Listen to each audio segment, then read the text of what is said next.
പൂരങ്ങളുടെ നാട്ടിൽ കുട്ടിക്കലാപൂരത്തിന് വാദ്യമേളങ്ങളോടെയാണ് ഉജ്ജ്വല തുടക്കം കുറിച്ചത്. മുഖ്യമന്ത്രി പിണറായി വിജയൻ ഉദ്ഘാടനം ചെയ്ത 64ാമത് സംസ്ഥാന സ്കൂൾ കലോത്സവത്തിന് പൊതുവിദ്യാഭ്യാസ വകുപ്പ് മന്ത്രി വി ശിവൻകുട്ടി അധ്യക്ഷത വഹിച്ചു.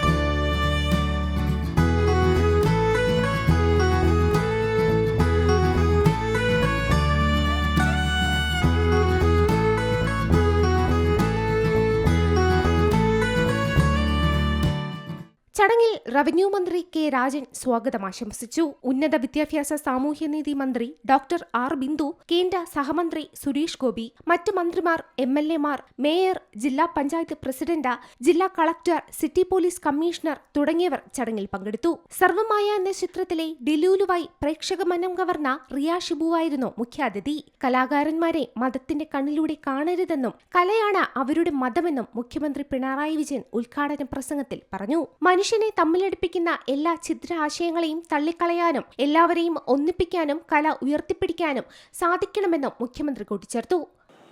ആനന്ദാനുഭവം സൃഷ്ടിക്കൽ മാത്രമല്ല കലയുടെ ധർമ്മം. പൊള്ളിക്കുന്ന ജീവിതാനുഭവങ്ങളിലേക്ക് ഞെട്ടിച്ചുണർത്തൽ കൂടിയാവണം കലയുടെ ധർമ്മം.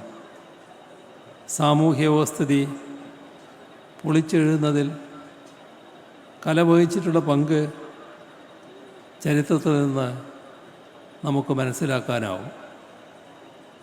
ആദിമകാലം മുതൽ മനുഷ്യർ കലാപ്രവർത്തനത്തിൽ ഏർപ്പെട്ടിട്ടുണ്ട്. അത് മത്സരത്തിനോ സമ്മാനത്തിനോ വേണ്ടിയായിരുന്നില്ല. ഉള്ളിലെ കഴിവ് സ്വയം അറിയാതെ ആവിഷ്കരിക്കുകയായിരുന്നു. അങ്ങനെയാണ് പ്രാചീന ഗുഹാചിത്രങ്ങളുണ്ടായത്.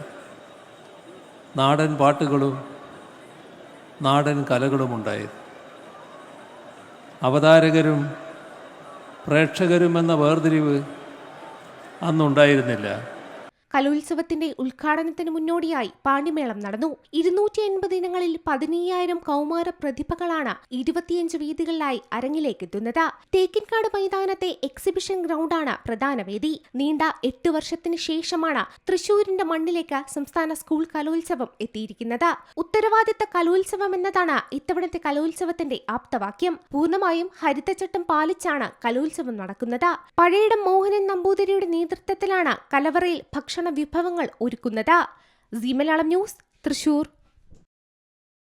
ഏറ്റവും പുതിയ വാർത്തകളും വിശേഷങ്ങളും വിരൽ തുമ്പിലറിയാൻ സീ മലയാളം ന്യൂസ് എല്ലാ ഡിജിറ്റൽ പ്ലാറ്റ്ഫോമുകളിലും ലഭ്യം.